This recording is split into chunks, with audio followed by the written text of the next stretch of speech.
Assalamualaikum warahmatullahi wabarakatuh. Alhamdulillah wassalatu wassalamu ala Rasulillah wa ala alihi wa sahbihi wa man walah, ma ba'd. Para jemaah yang dimuliakan Allah Subhanahu wa taala, bagaimana sikap tawakal seorang muslim dalam menghadapi musibah corona dewasa ini? Yang pertama, Allah Subhanahu wa taala menyuruh kita untuk bertawakal kepada Allah Subhanahu wa taala. Dalam surah Al-Maidah ayat 23, Allah Subhanahu wa taala berfirman, "Wa 'alallahi fatawakkalu in kuntum mu'minin." Kepada Allah saja kalian bertawakal jika kalian adalah orang-orang yang beriman. Permasalahannya bagaimana cara kita bertawakal yang benar? Yang pertama, tawakal hendaknya dengan melakukan sebab, dengan mencari sebab yang syar'i. Sebagaimana Rasulullah sallallahu alaihi wasallam bersabda, "La yuridanna mumridun ala musihin." Jangan kalian campur yang sakit dengan yang sehat. Nabi juga bersabda, "Firra minal majzum firaraka minal asad." Larilah dari orang yang berpenyakit kusta sebagaimana kalian lari ketakutan dari singa. Kemudian ketika ada sekelompok orang dari Bani Saqif ingin membaiat Rasulullah SAW, di antara mereka ada yang terkena penyakit kusta, maka Nabi SAW mengatakan, "Irji faqad bay'anaka." Pulanglah, kembalilah karena saya sudah membaiatmu, tanpa harus bersentuhan langsung dengan si penderita. Nabi juga bersabda, "Fa idza sami'tum bihi fala tadkhulu alaihi."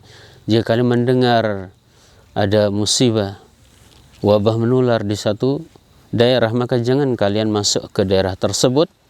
Wa idza waqa'u antum biha fala tafirru minhu. Dan jika terjadi di satu daerah dan engkau berada di daerah tersebut, maka janganlah keluar dari daerah tersebut dengan maksud lari dari penyakit tersebut. Ini beberapa sebab yang Rasulullah SAW suruh kita dalam menghadapi wabah-wabah seperti ini. Kemudian yang kedua, setelah kita melakukan sebab itu, kita serahkan semua kepada Allah Subhanahu wa taala. Setelah kita berusaha dengan usaha-usaha yang syar'i tersebut. Karena Rasulullah SAW bersabda, "La adwa wa la tiarata." La adwa, tidak ada penyakit menular dengan sendirinya tanpa ada izin dari Allah Subhanahu wa taala. Kemudian Aisyah radhiyallahu anha beliau mengatakan, "Sa'altu Rasulullah sallallahu alaihi wasallam ta'un." Saya pernah bertanya kepada Rasulullah SAW tentang ta'un, wabah menular. Fa akhbarani annahu adzabun yab'atsallahu 'ala man yasha. Maka beliau beritahukan kepada saya bahwasanya itu adalah azab yang Allah timpakan bagi orang-orang yang dikehendakinya, wa anna Allah ja'ala rahmatan lil mu'minin, dan Allah menjadikannya rahmat bagi orang-orang yang beriman. Alaysa min ahadin yaqa'ut ta'un.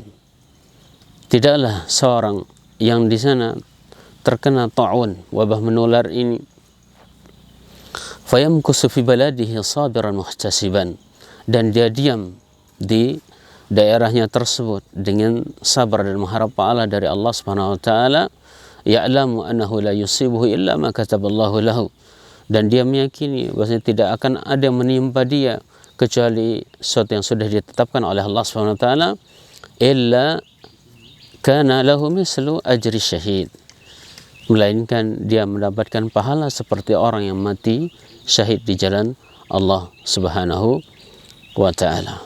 Mudah-mudahan Allah Subhanahu wa taala ini mengangkat musibah ini dari negeri kita.